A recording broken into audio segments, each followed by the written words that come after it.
tidak bertarung lagi dalam pemilu 2024 untuk merebut kursi DPR RI, caleg PDI Perjuangan asal Bali Made Urip mengaku legowo. Anggota DPR RI yang sudah 5 periode menjabat ini mengaku sudah fix tidak maju lagi.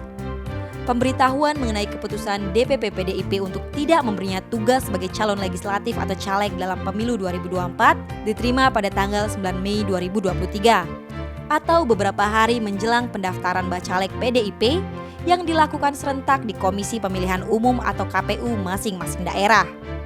Made Urip yang saat ini menjabat sebagai Ketua DPP PDIP bidang pertanian, kehutanan, pangan dan lingkungan hidup mengaku legowo dan ikhlas dengan keputusan partainya karena selama karirnya menjadi politisi sejak tahun 1982 sudah diberikan kesempatan untuk mengemban tugas di posisi strategis. Di DPR RI selama 5 periode, baginya sebuah penghargaan.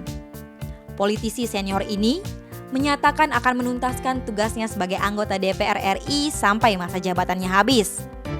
Dia mengaku akan pulang kampung, tetapi tidak berminat untuk membangun bisnis karena tidak punya insting bisnis. Tim Bali Express melaporkan.